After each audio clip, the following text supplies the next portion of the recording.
Imagine a company in active decline.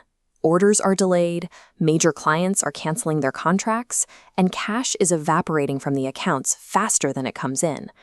When faced with this kind of crisis, the standard corporate reflex is to panic and hire an expensive external consultant to parachute in and find the leak. This cognitive bias model shows why. Objective data from the factory floor tries to reach the executive, but hits a wall, the founder's blind spot.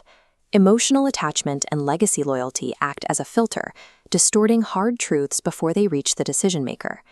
External consultants aren't possessing some magical superior intellect. Their primary advantage is simply a total lack of emotional baggage regarding the company's past. They see the data exactly as it is. Take Siam Food Pack, a struggling family-owned packaging plant.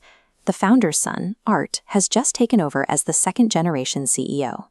The old guard, led by Art's father, insists the recent shipping delays are simply caused by lazy workers.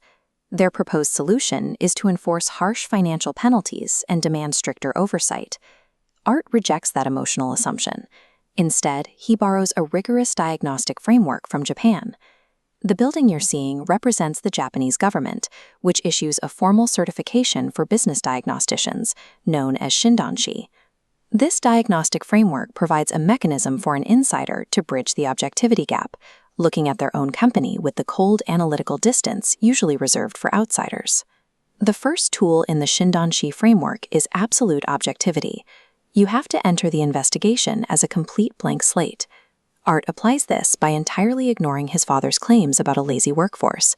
He stops looking for people to blame and starts looking for raw data. This flowchart breaks down the second tool, the art of sharp questioning. Asking an accusatory question ends the dialogue tree immediately in defensiveness, but using Socratic, data-seeking inquiries bypasses the ego entirely, navigating straight down to the actual root cause. Down on the factory floor, Art asks the plant manager why lead times have stretched from 7 days to 14. He asks operators if the equipment is failing or if raw materials are running short. Finding the true root cause relies entirely on asking the right questions, rather than aggressively dictating the answers from the top down. The questions reveal a stark reality. The sales team recently booked massive orders for a uniquely shaped custom box. Setting up the machine mold for this specific item takes 4 hours. A standard box takes 30 minutes. This timeline chart visualizes the problem.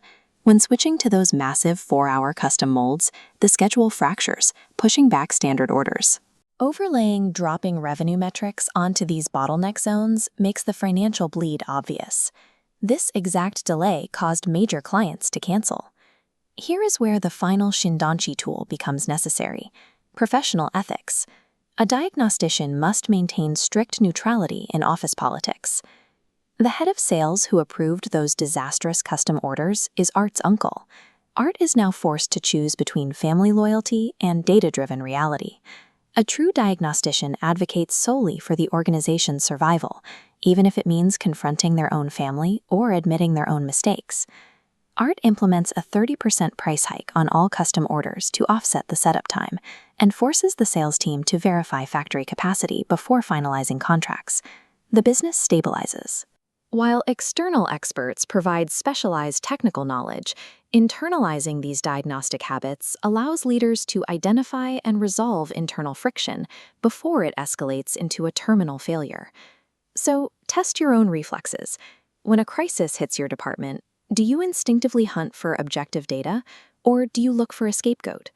When you ask your team a question, do you practice active listening to actually understand the mechanics of the problem, or are you just waiting for your turn to reply and defend yourself? Do you possess the ego strength required to look at new data and admit that your own strategies are failing? The French novelist Marcel Proust wrote that the real voyage of discovery consists not in seeking new landscapes, but in having new eyes. Adopting these habits gives you those new eyes. But thinking objectively in the boardroom is only the first step. Eventually, you have to leave your desk and observe the actual physical reality of the work.